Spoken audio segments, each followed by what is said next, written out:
Hello guys, स्वागत है आपका आपके अपने यूट्यूब चैनल ब्राइट फ्यूचर में। आज हमारी इंग्लिश की क्लास नंबर 6 और टॉपिक है हमारा प्रोनाउन। पहले तो वीडियो बहुत लेट आई है, मुझे पता है, कई दिन हो गए थे वीडियो नहीं आ रही थी, तो कुछ इमरजेंसी वैसा ही काम चल रहा था, माइंड से थोड़ा डिस्टर्ब था। लेकिन अब वीडियो आपको डेली देखने को मिलेंगी, डेली नहीं तो एक दो दिन में वीडियो आपके पास आ जाएंगी। तो आज हमारी क्लास को स्टार्ट करते हैं। आज हमारा टॉपिक रहेगा प्रोनाउन। प्रोनाउन से सीधा या डायरेक्ट क्वेश्चन नहीं पूछा जाता। प्रोनाउन से क्वेश्चन कैसा बनता है? प्रोनाउन से एरर के क्वेश्चन बन जाते हैं। मतलब कोई भी आपको सेंटेंस दे देगा और उसमें एरर पूछेगा कि इसमें किस पार्ट में एरर है।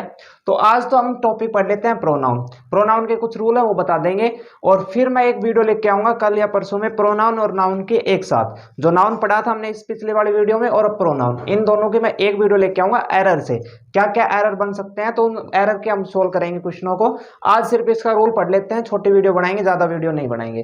तो प्रोनाउन पढ़ते हैं। प्रोनाउन होता क्या है? तो a pronoun is a word that substitutes a noun such as he, she, it, they, you. A pronoun क्या होता है? जो नाउन की रेपिटेशन को क्या करता है? कम करता है। मतलब कैसे? नाउन की जगह जो आ जाता है, जैसे मैं लिखूं Rahul is a boy, Rahul is a intelligent, फिर उसके बाद राहुल, मतलब राहुल को बार बार रिपीट करता हूं तो सेंटेंस भी देखने में अच्छा नहीं लगता। तो अगर इस राहुल की हमें क्या करना है? रेपिटेशन को रोकना है, मतलब इसके रिपीटेशन को रोकना है, तो इसके जगह हमें एक वर्ड लिख देते हैं। तो राहुल के जगह हम क्या लिख देते हैं? ही। तो ही क्या हो गया? एक प्रोनाउन। यानी जो नाउन की रिपीटेशन को रोकता है उसको क्या बोलते हैं? प्रोनाउन बोलते हैं। अब प्रोनाउन कितने टाइप्स के होते हैं? प्रोनाउन 8 टाइप्स के होते हैं। कौन कौन से? Personal, possessive, reflexive, reciprocal, relative, demonstrative, distribute और इंट्रोगेटिव प्रोनाउन। 8 तरह के प्रोनाउन होते हैं, अलग अलग इनका यूज होता है। अब आप ये कहोगे कम्पिटिटिव एग्जाम में क्या आ सकता है? तो कम्पिटिटिव एग्जाम में कैसे क्वेश्चन बनते हैं? आपको कोई भी एक सेंटेंस दे देगा, उसमें से पूछेगा कि इसमें ये सेंटेंस कौन सा प्रोनाउन है। यानी उसमें फिर आपको ऑप्शन मिल जाएगा रिलेटिव प्रोनाउन या डिस्ट्रीब्यूटिव प्रोनाउन, पर्सनल प्रोनाउन। उस पर आपको टिक लगा के आने पड़ेगा कि भाई कौन सा प्रोनाउन है। तो पहले पढ़ते हैं पर्सनल प्रोनाउन। तो पर्सनल यानी खुद का जो प्रोनाउन, मतलब अकेला का वो, जैसे ही यानी वह, सी, इट, दे, मतलब वो हमें पर्सनल पता है कि वो लोग हैं। जैसे ही है मतलब वह है, सी है मतलब वह लड़की के लिए आता है, इट मतलब जो निर्जीव चीजें होती हैं उनके लिए आता है, दे मतलब बहुत सारे होते हैं। तो बहुत सारे हैं लेकिन वो पर्सनल है अपने आप में। तो ये क्या होता है? Personal pronoun. पजेसिव प्रोनाउन मतलब अधिकार दिखाना कि यूअर्स ये तुम्हारी है, माइन यानी मेरा है, हिज मतलब उसका, हर मतलब लड़की के लिए, हर आता है उसके लिए। ठीक है, तो ये पजेसिव यानी अधिकार दिखाना, अपना अधिकार दिखाना कि किसी वस्तु पे मेरा अधिकार है। रिफ्लेक्सिव प्रोनाउन होता है जैसे माई सेल्फ हो गया। और ये ध्यान रखना, जो हमारे पास सिंगुलर होता है उसके साथ सेल्फ लगता है, लेकिन जो अवर हो गया मतलब हमारा, बहुतों का हो जाता है, तो उसके साथ सेल्फ लगता है। हर के साथ सेल्फ लगेगा क्योंकि हर एक लड़की के लिए आता है, तो हर क्या एक सिंगुलर है, इसलिए क्या लगेगा? सेल्फ लगेगा। तो ये आपको ध्यान रखना है कि अगर आपको ये अवर सेल्फ मिलता है कई बार, तो वो एरर में आ जाता है, एरर में गलती बन सकती है अवर सेल्फ की जगह। ठीक है, उसके बाद आता है रेसिप्रोकल प्रोनाउन यानी उल्टा, जैसे each other, one another.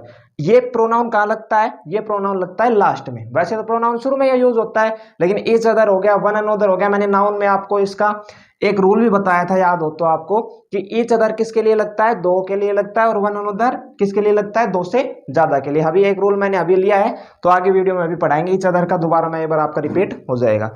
Relative pronoun किसी के बीच रिलेशन बताना, जैसे दिस पर्सन, वो व्यक्ति, हु मतलब उससे रिलेटिव बता रहे हैं हम। नाउन प्रोनाउन है, प्रोनाउन तो हु है, लेकिन वो किससे रिलेटेड बता रहा है? उस पर्सन से रिलेटेड बता रहा है। तो हु हो गया, हुम हो गया, विच हो गया, दैट हो गया। जैसे ये सभी क्या है? Relative pronoun. डेमोन्स्ट्रेटिव प्रोनाउन होता है किसी चीज को बताना, जैसे दिस, यह, दीज मतलब बहुत सारी, दोज मतलब वह। ये सभी क्या है? Demonstrative pronoun. उसके बाद डिस्ट्रीब्यूट। डिस्ट्रीब्यूट होता है बांटना। अब किसी प्रोनाउन को बांटोगे कैसे? जैसे मैं कह दूं ईच, ईच यानी सभी, तो सभी के बीच में मैंने बांट दिया। ईच यानी सबके लिए वो हुआ है वो ईच। जैसे एदर हो गया, एदर किसके लिए? किसी में से एक। और नेदर होता है कोई नहीं। ठीक है, उसके बाद इंट्रोगेटिव में आपको पता है इंट्रोगेटिव क्या होता है? क्वेश्चन मार्क पूछना होता है, जैसे हुम हो गया, हुज हो गया, हु हो गया। ये सभी पूछते हैं कि भाई हु आर यू, तो हम पूछ रहे हैं कि तुम कौन हो, तो हम उससे क्वेश्चन पूछ रहे हैं। इंट्रोगेटिव प्रोनाउन में आता है। अब कुछ प्रोनाउन से रिलेटेड कुछ बेसिक जानकारी पढ़ेंगे, उसके बाद रूल है, वो रूल समझेंगे। तो अब चलते हैं कुछ और बेसिक प्रोनाउन का। अब देखते हैं कुछ और रूल। जैसे फर्स्ट प्रोनाउन मैंने शायद नाउन वाली क्लास में बताया था कि नाउन्स कितने टाइप्स के होते हैं? प्रोनाउन 3 टाइप्स के होते हैं। फर्स्ट पर्सन, सेकंड पर्सन और थर्ड पर्सन, तीन तरह के पर्सन होते हैं। फर्स्ट पर्सन में कौन आते हैं? हम, आई मतलब मैं आता हूं खुद। सेकंड पर्सन में कौन आएगा? तुम आओगे। और थर्ड पर्सन में जो एक्स्ट्रा बचते हैं वो आते हैं। तो इनके अब पजेसिव, सब्जेक्टिव, ऑब्जेक्टिव क्या क्या होते हैं ये देख लेते हैं। तो देखो प्रोनाउन आई आता है हमेशा सिंगुलर के लिए, वी आता है प्लूरल के, ये तो हमें पता है। आई मतलब मैं खुद और वी मतलब हम सब, तो ये आ गया प्लूरल के लिए। तो सब्जेक्टिव आई का आई रहता है और वी का क्या रहता है? वी। आई का ऑब्जेक्ट क्या बन जाता है? मी, और वी का ऑब्जेक्ट क्या बन जाता है? अस। अगर पजेसिव पूछता है तो मी का होता है माई, मतलब मेरा अधिकार दिखाऊंगा मेरा, माई। और अब अगर हम सारे दिखाएंगे तो क्या बताएंगे? माइन। रिफ्लेक्सिव पूछता है तो माई सेल्फ हो जाएगा और इसका भी क्या रहेगा? माई सेल्फ रहेगा। सेकंड पर्सन पे आता है यू मतलब तुम, तो यू का कोई प्लूरल नहीं होता, यू का यू ही होता है, ठीक है। तो सब्जेक्टिव यू, ऑब्जेक्टिव भी यू होता है, पजेसिव में यूअर्स और यूअर्स, ये दो होते हैं अलग अलग, एक यूअर और एक यूअर्स। ये रूल में पढ़ेंगे, लेकिन अभी मैं थोड़ी देर के लिए बता देता हूं। इसका रूल ये होता है कि अगर प्रोनाउन के बाद क्या आता है? वर्ब आता है, तो यहाँ पे क्या नहीं लग सकता। ये देखो, ये सब्जेक्टिव होता है और ये क्या होता है? ऑब्जेक्टिव। इसमें ये सब्जेक्टिव है, ये क्या है? ऑब्जेक्टिव। सब्जेक्टिव और ये क्या है? ऑब्जेक्टिव। अगर एस लग गया तो क्या हो गया? वो ऑब्जेक्टिव। तो प्रोनाउन के बाद अगर वर्ब आ रही है तो यहाँ पे सब्जेक्टिव का होगा, जैसे हर फादर, तो हर फादर आएगा, ना कि हर्ष फादर, ठीक है, ये ध्यान रखना है। अगर ऐसे आ जाता है कि ही गाइड मी, तो वर्ब के बाद अगर कोई प्रोनाउन आता है तो किस में आएगा? वो मी में आएगा, यानी ऑब्जेक्टिव में। और इससे पहले आएगा तो किस में आएगा? सब्जेक्टिव में। ये हम रूल पढ़ेंगे, अभी ध्यान मत देना इस पे। अभी जो पढ़ रहे हैं वो देखो, कितने पर्सन होते हैं? थर्ड पर्सन होते हैं, फर्स्ट, सेकंड, थर्ड। फर्स्ट में आता है आई का प्लूरल होता है वी। सब्जेक्टिव में दोनों सेम रहते हैं, ऑब्जेक्टिव में आई का हो जाता है मी, वी का हो जाता है अस। पजेसिव में माई और माइन। पजेसिव याद रखना, जो अधिकार दिखाता है। तो यूअर्स होता है और एक क्या होता है? यूअर, यानी तुम्हारा। ही का क्या होता है? ऑब्जेक्टिव में हिम देखा होगा आपने, हिम आता है। और पजेसिव यानी अधिकार बताता है तो हिज होता है, ठीक है। सी, हर, हर्ष। और दे का क्या होता है? देम। अपोजिट क्या होता है? ऑब्जेक्टिव क्या होता है? देम। और उसका अधिकार दिखाना है देयर, यानी उनका। तो अब इनसे रूल है, कुछ इंपॉर्टेंट रूल है प्रोनाउन के, रूल पढ़ते हैं। तो चलते हैं रूल नंबर फर्स्ट पे।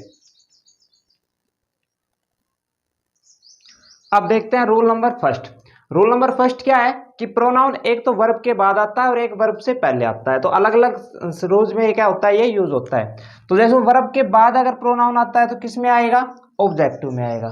और अगर प्रोनाउन वर्ब से पहले आ रहा है तो किस में आएगा? सब्जेक्टिव फॉर्म में आएगा। एग्जाम्पल देखो, इसमें जो प्रोनाउन है वो सब किसके? स्टडी क्या होती है? वर्ब के बाद आ रहा है। तो the teacher study me, teacher ने मुझे पढ़ाया। तो मी क्या है? ऑब्जेक्टिव फॉर्म है, अभी मैंने बताया था। आई का क्या होता है? ऑब्जेक्ट होता है। तो द टीचर स्टडी मी, तो अगर वर्ब के बाद हो रहा है तो ऑब्जेक्टिव। जैसे स्टूडेंट्स ऑफर्ड मी, ऑफर के बाद आया है तो क्या है? ऑब्जेक्टिव में। अगर पहले आता है वर्ब से पहले, जैसे स्टडी का एक वर्ब है तो इससे पहले आया ही, तो ही क्या है? सब्जेक्टिव में। जैसे प्लेइंग, आर प्लेइंग क्या है? वर्ब है, वर्ब से पहले दे आ रहा है। अगर ये बाद में आता प्लेड देम, तो आता भाई वो किसमें? ऑब्जेक्टिव फॉर्म में। रूल नंबर सेकंड क्या है? ये मैंने पहले भी पढ़ा चुका है। सिंपल समटेंस में क्या होता है? पहले सबसे पहले सेकंड पर्सन, और बहुत बार यूज होता है, ध्यान रखना। बार बार मैं ये रूल को तभी करा देता हूं क्योंकि ये इंपॉर्टेंट है, पेपर में आता है, एरर के क्वेश्चन बनते हैं, इसलिए मैं लेके आता हूं। तो अगर पहले किसका यूज होता है? सेकंड पर्सन का, फिर थर्ड पर्सन का और फिर फर्स्ट पर्सन का। ये होता है सिंपल सेंटेंस में यूज, ठीक है। अगर कोई गलती हो जाती है तो पहले फर्स्ट पर्सन, फिर सेकंड, फिर थर्ड। मैंने पिछली बार भी समझाया था कि अगर कोई मेहमान हमारे घर आता है तो मतलब जैसे तुम आप जाते हो तो तुम यानी यू क्या हो? आप एक मेहमान हो। तो मेरा कर्तव्य बनेगा कि मैं जो भी लेके आऊंगा, चीजें वगैरह जो भी लेके आऊंगा, कोल्ड ड्रिंक्स वगैरह मैं लेके आया हूं, तो सबसे पहले मेरा क्या फर्ज बनता है? मैं सबसे पहले आपको दूंगा, ठीक है। आपको देने के बाद बहुत सारे पहुंच जाते हैं कि भाई उनके रिश्तेदार आया तो हमें भी कुछ मिल जाएगा खाने को, तो वो पहुंचेंगे तो उसको भी देना पड़ता है। तो सबसे पहले तो आप हकदार होगे, मैं आपको दूंगा, उसके बाद जो आए हैं उनको, और फिर जो बचा कुछ जो बचता है उसके बाद वो हम खाते हैं, ठीक है। तो सबसे पहले सेकंड पर्सन, उसके बाद थर्ड पर्सन जो ही सी बचा है वो, उसके बाद फर्स्ट पर्सन। जैसे यू क्या है? सेकंड मतलब तुम, सी जो और था एक्स्ट्रा वो, एंड आई, और लास्ट में मैं। कमेंट फॉर सक्सेस, हमने क्या किया था? कमेंट किया था सक्सेस होने के लिए, ठीक है। मिस्टेक हो जाती है, कोई गलती हो जाती है तो हमेशा ध्यान रखना, कभी भी मिस्टेक होती है तो सबसे पहले जुर्म अपने ऊपर आता है, ये ध्यान रखना। बस ऐसे याद करना, अगर मिस्टेक हो गई तो सबसे पहले हम पकड़े जाएंगे, उसके बाद सेकंड पर्सन, और फिर जो और रहते हैं, जो भड़काने में रहते हैं, वो सबसे लास्ट में पकड़े जाते हैं। तो सबसे पहले फर्स्ट, उसके बाद सेकंड और ये थर्ड, ये ध्यान रखना है, ये मिस्टेक में आता है। जैसे कोई मिस्टेक हो जाती है, I you and she fail in the project, हम फेल हो गए प्रोजेक्ट में, यानी मिस्टेक हुई है। तो सबसे पहले मैं हुआ हूँ, फिर तुम हुए हो, फिर बाकी सब हुए हो। और पेप्सी पीने में सबसे पहले तुम थे, फिर और थे, और सबसे लास्ट में मैं था। तो ये होते हैं सिंपल सेंटेंस, ये होता है मिस्टेक वाले सेंटेंस में। दोनों को आपको नोट करना है। और अब चलते हैं रूल नंबर 3 पे। सारे रूल इंपॉर्टेंट है, आपको नोट जरूर करने हैं। इसके बाद मैं जब क्वेश्चन की वीडियो लेके आऊंगा तब आपके बहुत काम आने वाले हैं ये। अब चलते हैं रूल नंबर 3 पे। रूल नंबर 3 है कंपैरिजन का, कि कंपैरिजन हमेशा सब्जेक्ट का सब्जेक्ट के साथ होता है और ऑब्जेक्ट का हमेशा ऑब्जेक्ट के साथ होता है। ये नहीं है कि तुम सब्जेक्ट का कंपैरिजन ऑब्जेक्ट के साथ कर दोगे और ऑब्जेक्ट का कंपैरिजन सब्जेक्ट के साथ। एग्जाम्पल देखो, सी इज एज इंटेलिजेंट, वह इतना इंटेलिजेंट है एज हिम। तो हिम क्या आ गया ऑब्जेक्ट, ये क्या हो गया गलत। हिम का क्यों, यहाँ पे सी था, सी क्या था सब्जेक्ट था, और सब्जेक्ट का हमेशा जो क्या होता है कंपैरिजन होता है वो सब्जेक्ट के साथ होगा। तो यहाँ पे हिम नहीं, क्या होगा ही। अजीब तो लगता है पीछे देखने में, जैसे भाई सी इज इंटेलिजेंट एज ही, ये अजीब लग रहा है। वैसे ये सही लग रहा था, सी एज इंटेलिजेंट एज हिम, तो हिम नहीं आता। लेकिन सी का कंपैरिजन हमेशा किसके साथ होगा, ही के साथ। अगर यहाँ पे होता हर तो वहां पे आ जाता हिम, ठीक है, ये ध्यान रखना है। सी का कंपैरिजन हमें किसके साथ करना था, ही के साथ। आ जाए जैसे देयर, देयर क्या है ऑब्जेक्टिव है, हमारे पास माइन है, जैसे देयर है तो देख का देयर है ना, तो देयर हाउस, उसका house is beauty than he house, नहीं क्या हर हाउस, ठीक है। ही का क्या होता है, हिज होता है, तो क्या आएगा हिज हाउस, ठीक है। ही नहीं आएगा, क्या आएगा ही का क्या आएगा, उसका पॉजेसिव आएगा, तो हिज हाउस, ठीक है।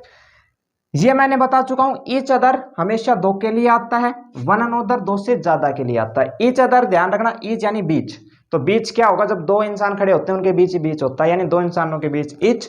और अगर ज्यादा आ जाता है तो वन अनोदर, देखने के तो ये लगता है कि वन मतलब एक के लिए आना चाहिए, लेकिन ये गलती है। वन हमेशा किसके आता है, वन अनोदर किसके लिए आता है, दो से ज्यादा। जैसे Buggu and Luv loves each other, यानी दो है यहाँ पे, बुग्गू और लव दो है, तो आपस में क्या कर रहे हैं, लव्स करते हैं। तो ईच अदर यानी दोनों आपस में है, तो दो है वो, ठीक है। दीज 4 स्टूडेंट्स, यानी ये जो 4 स्टूडेंट्स है, लव्स वन अनोदर, तो वन अनोदर इन चारों के लिए। अगर दो थे तो क्या आ रहा था, ईच अदर। ये ध्यान रखना है, दो के लिए ईच अदर, और दो से ज्यादा या तीन हो जाए तब भी क्या आएगा हमारे पास, वन अनोदर आएगा।